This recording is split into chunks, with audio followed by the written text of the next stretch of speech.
사랑하는 성도 여러분, 그리고 진리의 말씀을 사모하는 모든 분들께 하나님의 크신 은혜와 평강이 함께 하시기를 기도합니다. 오늘 우리가 함께 나눌 이야기가 여러분의 마음에 깊은 울림을 주고 영적인 여정에 새로운 빛을 비추어 주기를 소망합니다.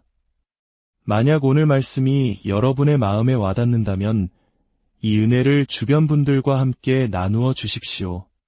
이 채널을 구독하고 좋아요를 누르는 것은 우리가 이 진리의 여정을 함께 계속해 나가겠다는 귀한 약속이 될 것입니다. 여러분의 작은 참여가 하나님의 말씀을 더 멀리 퍼져나가게 하는 통로가 됨을 믿습니다. 우리의 이성과 믿음의 한계를 뛰어넘어 하나님께서 역사하시는 그 크기는 우리가 그분을 우리내면 깊은 곳에서 얼마나 일하시도록 허락하느냐에 달려 있습니다. 우리 안에서 역사하시는 그 능력이 곧 우리 밖의 세상에서 그분의 역사를 풀어놓는 열쇠가 됩니다. 오늘 우리는 잠시 우리의 분주한 일상을 내려놓고 깊은 영적 진리를 탐구하는 시간을 갖고자 합니다. 오늘 말씀은 조금은 복잡하게 느껴질 수도 있지만 성령님께서 우리의 마음을 열어 지혜를 더해 주시리라 믿습니다. 우리는 왜 신앙생활을 할까요? 단순히 교회에 출석하기 위해서일까요? 예수님께서는 우리가 단순히 종교적인 모임에 참여하는 것을 넘어 더 깊고 본질적인 삶을 살기 원하십니다. 그분은 우리 각 사람 안에 놀라운 계획을 심어두셨습니다. 때로 우리는 야곱처럼 하나님이 바로 이곳에 계셨음에도 불구하고 그것을 깨닫지 못한 채 살아갈 때가 많습니다. 우리가 간절히 찾아 헤매던 바로 그 응답이 손에 닿을 거리에 있는데도 그것을 알아보지 못하는 것이죠. 오늘의 이 시간은 우리를 향한 책망이 아니라 새로운 관점으로 보고 생각할 수 있도록 초대하는 하나님의 손길입니다. 예수님을 죽은 자 가운데서 살리신 바로 그 성령께서 지금 우리 안에 살아계시며 이 세상을 향해 그리스도를 나타내기를 원하고 계시기 때문입니다. 본격적인 말씀으로 들어가기 위해 먼저 요한복음 7장의 한 구절을 함께 읽어보겠습니다. 그리고 나서 에베소서 4장으로 넘어가겠습니다. 요한복음 7장 37절입니다. 명절 끝날 곧 큰 날에 예수께서 서서 외쳐 이르시되 누구든지 목마르거든 내게로 와서 마시라. 나를 믿는 자는 성경에 이름과 같이 그 배에서 생수의 강이 흘러나오리라 하시니 잠시 이 말씀을 묵상해 보십시오. 예수님께서는 내게로 와서 마시라고 말씀하십니다. 그런데 그 결과는 놀랍습니다. 한 잔의 물을 마셨을 뿐인데 우리의 가장 깊은 내면에서부터 강물이 흘러나온다고 약속하십니다. 한 잔이 강이 되는 기적입니다. 이것이 의미하는 바는 무엇일까요? 하나님의 성품이나 본질의 어떤 한 부분이 우리를 만질 때 하나님께서는 우리 안에 그것을 동일하게 생성해내는 새로운 역사를 시작하신다는 것입니다. 우리가 그 근원이기 때문이 아니라 우리가 근원이신 하나님께 온전히 내어드린 통로, 즉 그릇이 되기 때문입니다. 39절은 이 생수의 강이 무엇인지 명확히 설명합니다. 이는 그를 믿는 자들이 받을 성령을 가리켜 말씀하신 것이라 이 강은 자연적인 강이 아니라 바로 하나님 자신 성령님을 의미합니다. 혈루증을 앓던 여인이 예수님의 옷자락을 만졌을 때 예수님께서는 능력이 흘러나간 것을 아셨습니다. 그것이 바로 이 강의 흐름이었습니다. 예수님께서는 그 흐름을 인지하셨던 것입니다. 그런데 39절 하반절에는 중요한 조건이 붙어 있습니다. 예수께서 아직 영광을 받지 않으셨으므로 성령이 아직 그들에게 계시지 아니하시더라. 성령님은 예수님께서 십자가를 지시고 부활하여 영광을 받으신 후에야 오셨을까요? 제자들이 실수투성이었던 그 시절에야말로 성령님의 도우심이 더 절실하지 않았을까요?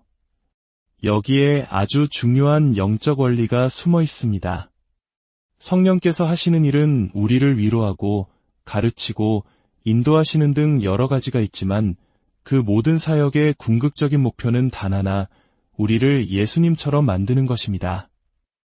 마치 한 명의 도예가가 어떤 모델을 보고 점토로 작품을 빚는다고 상상해 보십시오. 성령께서는 우리를 예수님의 형상으로 빚어가시는 도예가이십니다. 만약 성령께서 예수님께서 십자가에 못 박히시기 전, 즉 지상에서 제자들과 함께 걸으셨던 예수님을 모델로 우리를 빚으셨다면 우리는 십자가를 향해 걸어가시는 예수님을 닮게 될 것입니다. 하지만 하나님 아버지의 계획은 그보다 훨씬 위대했습니다. 성령님은 부활하시고 승천하시어 하나님 보좌 우편에 앉으신, 모든 죄와 사망과 지옥의 권세를 이기신 영광 받으신 예수님을 모델로 우리를 빚으십니다. 이것은 완전히 다른 차원의 모델입니다. 요한일서 4장 17절은 이렇게 선포합니다. 주께서 그러하심과 같이 우리도 이 세상에서 그러하니라. 과거의 주님이 아니라 지금 현재 영광 가운데 계신 주님의 모습과 같이 우리도 이 땅에서 그러하다는 것입니다. 이것이 바로 성경이 그리스도께서 너희 안에 계신다, 그리고 너희가 그리스도 안에 있다고 가르치는 이유입니다. 그분은 하나님 보좌 우편에 앉아 계시고 우리 또한 그리스도 안에서 하늘에 앉혀진 존재입니다. 이것은 단순히 우리 기분을 좋게 하려는 말이 아닙니다. 이것은 우리가 완전히 다른 위치, 다른 관점에서 생각하고 세상을 바라보도록 하는 하나님의 초대장입니다. 이것이 바로 그리스도인의 평범한 삶, 즉 하나님의 관점으로 생각하고 보는 삶의 시작입니다. 이제 에베소서 4장으로 넘어가 보겠습니다. 이 말씀을 통해 하나님께서 우리에게 얼마나 놀라운 것을 주셨는지 깨닫게 될 것입니다. 여러분은 여러분이 생각하는 것보다 훨씬 더 위대한 존재이며 상상하는 것보다 더 높은 곳에 위치해 있습니다. 그리고 이 땅에서 승리하신 예수님을 드러낼 수 있는 상상 이상의 도구들을 이미 받았습니다. 먼저 에베소서 4장 13절, 이 여정의 목적지를 먼저 확인해 보겠습니다. 우리가 다 하나님의 아들을 믿는 것과 아는 일에 하나가 되어 온전한 사람을 이루어 그리스도의 장성한 분량이 충만한 데까지 이르리니, 하나님께서는 우리가 단순히 완벽한 사람들의 모임이 되기를 원하시는 것이 아닙니다. 그보다 더 높은 목표, 우리 모두가 한 온전한 사람의 지체들이 되기를 원하십니다. 그렇다면 이 놀라운 목표를 어떻게 이룰 수 있을까요? 다시 7절로 돌아가 보겠습니다. 우리 각 사람에게 그리스도의 선물의 분량대로 은혜를 주셨나니. 그리고 8절은 구약의 시편을 인용하며 이렇게 말합니다. 그러므로 이르기를 그가 위로 올라가실 때에 사로잡혔던 자들을 사로잡으시고 사람들에게 선물을 주셨다 하였도다. 예수님께서는 승천하시면서 교회에, 즉 우리에게 선물을 주셨습니다. 그 선물이 11절에 나옵니다. 그가 어떤 사람은 사도로, 어떤 사람은 선지자로, 어떤 사람은 복음 전하는 자로, 어떤 사람은 목사와 교사로 삼으셨으니, 이 5가지 직분은 단순히 교회 내의 직책이 아니라 교회를 온전하게 세우기 위한 그리스도의 선물입니다. 율법이 우리에게 무언가를 요구한다면 은혜는 그것을 할 수 있도록 능력을 줍니다. 은혜는 우리에게 힘을 주시는 하나님의 임재 그 자체입니다. 그리고 우리는 이 5가지 직분을 가진 사람들을 통해 그 은혜를 공급받습니다.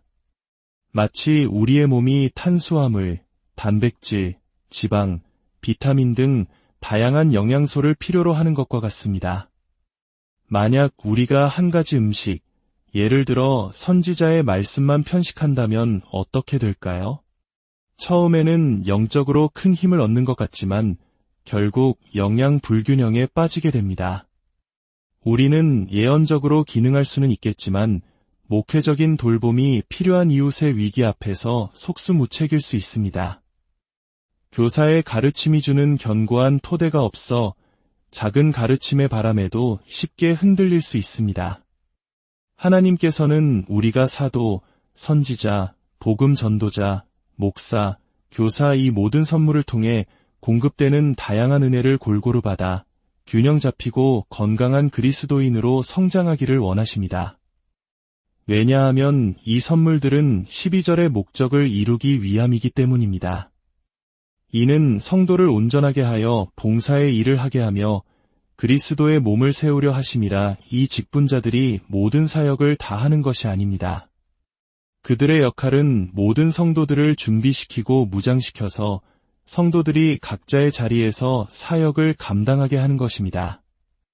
헬스장에서 무거운 역기를 들 때 근육이 생기는 것처럼 모든 성도들이 그리스도의 몸을 세우는 사역에 동참할 때 교회는 강해지고 하나가 됩니다.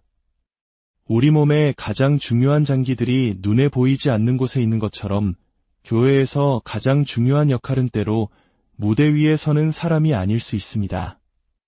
오히려 아무도 보지 않는 곳에서 신실하게 자신의 자리를 지키는 사람, 은밀한 중에 하나님과 깊이 교제하는 사람일 수 있습니다. 이 모든 과정은 우리를 13절의 목표, 즉 믿는 것과 아는 일에 하나가 되어 온전한 사람을 이루는 것으로 이끌어갑니다.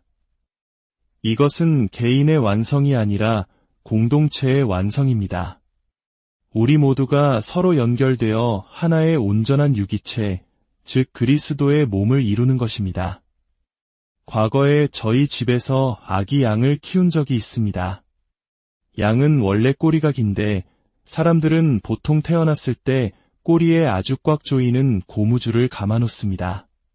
그러면 그 꼬리 끝부분으로는 피가 통하지 않게 되고 결국 그 부분은 썩어서 저절로 떨어져 나갑니다. 만약 꼬리가 썩어가는 도중에 그 고무줄을 끊어버리면 이미 꼬리 끝에 가득한 독소가 온 몸으로 퍼져 양 전체를 죽게 만든다고 합니다.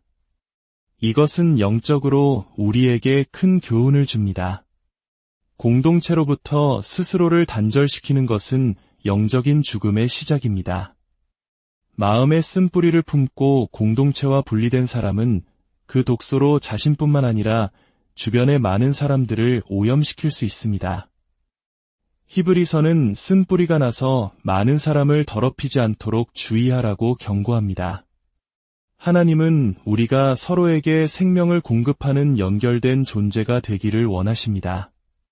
16절은 이렇게 말씀합니다.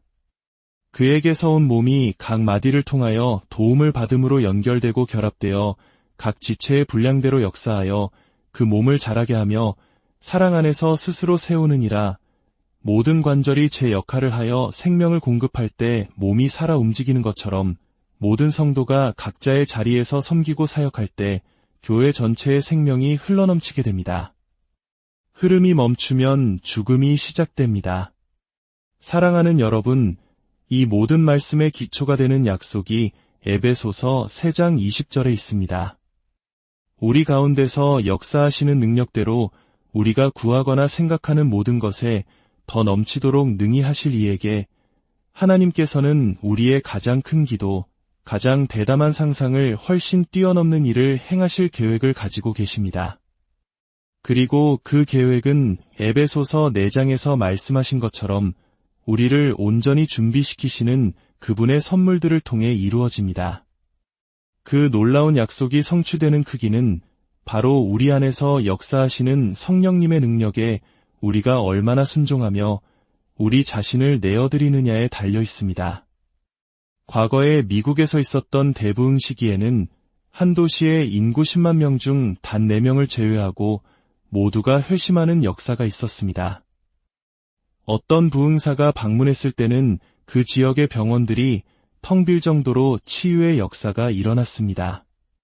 이런 일들이 과거에 가능했다면 오늘날 우리에게도 가능함을 믿어야 합니다. 우리가 이러한 하나님의 능력을 알게 될 때 우리는 이전에 감히 상상하지도 못했던 것들을 갈망하기 시작합니다. 오늘 이 말씀은 여러분 안에 잠자고 있던 거룩한 갈망을 깨우기 위한 것입니다. 여러분이 예수님을 영접했을 때 여러분은 이미 위대한 계획, 즉 그리스도의 장성한 분량에까지 이르는 온전한 사람의 일부가 되는 여정에 서명한 것입니다. 이제 잠시 함께 기도하기 원합니다. 하나님 아버지, 오늘 우리에게 주신 말씀에 감사드립니다.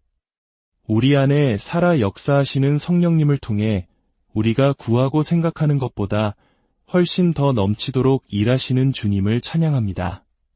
주님, 우리 안에 거룩한 갈망을 부어주시고 그리스도의 몸된 교회의 한 지체로서 우리의 자리가 어디인지 깨닫게 하여 주시옵소서.